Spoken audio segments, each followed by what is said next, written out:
MSNBC contributor and Vanity Fair reporter Gabe Sherman just posted a new article with explosive details about President Trump considering the, quote, endgame to his administration.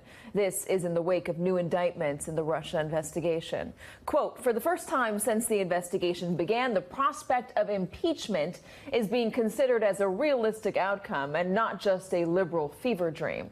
According to a source, advisors in the West Wing are on edge and doing whatever they can not to be ensnared. One person close to Dina Powell and Gary Cohn said they're making sure to leave rooms if the subject of Russia comes up. The article, the Vanity Fair article, goes on to say President Trump is increasingly pointing fingers at his son-in-law and senior advisor Jared Kushner. Quote again, speaking to Steve Bannon on Tuesday, Trump blamed Jared Kushner for his role in decisions, specifically the firings of Mike Flynn and James Comey that led to Mueller's appointment, according to a source briefed on the call. When Roger Stone recently told Trump that Kushner was giving him bad political advice, Trump agreed, according to someone familiar with the conversation. Again, this is from Vanity Fair. Former Trump campaign aide Sam Nunberg is quoted in the article calling Kushner, quote, the worst political advisor in the White House in modern history. Joining us now from our Washington newsroom, NBC News intelligence and national security reporter Ken Delaney, and also with us, Ashley Parker, Washington Post White House reporter and an MSNBC political analyst. Ashley, let's start with you and get the politics of this out of the way. It's no secret that Steve Bannon and his orbit want Jared Kushner out of that White House. So when you read an article like this, the context of knowing that, what is your reaction? So I am always a little skeptical of claims of Jared's demise. I'm not saying it couldn't happen. We know that sort of no one in this White House is not expendable at a certain point. And the president is not known for his loyalty, although if there is one group of people he's known to be loyal to, it's his family. And Jared, by marrying in, very much counts his family. And so I think you are right. There are a number of people, those who you named, who do want Jared out.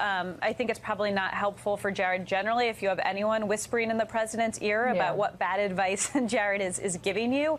But I think, look, he was just in Saudi Arabia. He's still helping out with the Middle East. My understanding is he's keeping a low profile internally, much lower than when he first started. But by my reporting, he's still doing substantive things. Yeah, nobody's safe, but let's remember, he is the husband of Donald Trump's daughter. So you take that for what you will. Ashley, that being said, these new indictments, Robert Mueller's investigation, the news of George Papadopoulos, does it seem like it's actually striking a new nerve at the White House, making people a little bit more nervous about what there is to come in the future and the realistic prospect of being impeached? I think the answer to that is yes and no. You have to remember this is an administration that has been dealing with the cloud of Russia almost since day one. So as someone put it to me, it's never a good day for the White House when a special prosecutor comes down with indictments. I don't think anyone would argue that's a positive.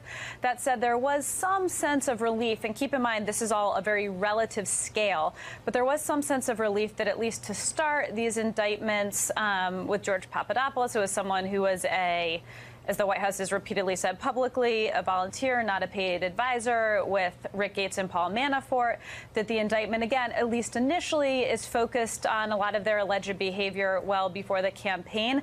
So there's some relief, for instance, that it wasn't someone like General Flynn, who was the president's national security advisor for a while. But the real open question in the White House is this wrapping up quickly, as Ty Cobb has told people he expects it will? Sarah Huckabee Sanders claims on a daily basis. Since basically day one. Or is this the first shoe to drop? Yeah. And you know, this is the calm before the storm, and they really don't know. So, Ken, I've got a bunch of questions I want to ask you, starting with Hope Hicks. She's the next one that could come under the microscope. Robert Mueller's team has a date to talk with her soon.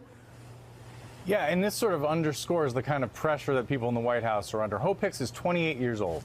She's had to go out and hire a lawyer, and she's now going to be grilled, presumably, about her role in the Air Force One statement, the statement that Donald Trump drafted on behalf of his son about that Trump Tower meeting, which we know Robert Mueller is now investigating as part of his inquiry into whether the president obstructed justice. And I have a little different take on sort of how this is playing out in the White House. I think Monday was a devastating day for this White House. I think the scope and the detail in these Manafort and Gates indictments were surprising even to those of us who have followed this case intimately. It's what lawyers call a paper case. It's an indictment that can be proven with just the documents. And Paul Manafort is facing 15 years in prison. And to the extent that he knows anything that's incriminating to this White House, that's a scary prospect. And then secondly, the Papadopoulos plea shows that once again the Trump campaign was offered dirt on Hillary Clinton, and now we know that Mueller is investigating up the chain to figure out how far that offer went in the campaign. You know, you say Hope is a 28-year-old campaign aide, but let's remind ourselves that she's one of his longest-serving, if not the longest-serving advisor at this point. She's very close to not only Donald Trump, who she's been working for since day one of this campaign, but previously she worked for Ivanka. She is in a very small group of people within this orbit that is privy to Donald Trump's every whim. She's always there. She hears what they're talking about. She, of anybody that they might be talking to, might actually know more than anyone else just by her proximity and the trust that the president does have in her. Hey there, I'm Chris Hayes from MSNBC. Thanks for watching MSNBC on YouTube. If you want to keep up to date with the videos we're putting out, you can click subscribe just below me or click over on this list to see lots of other great videos.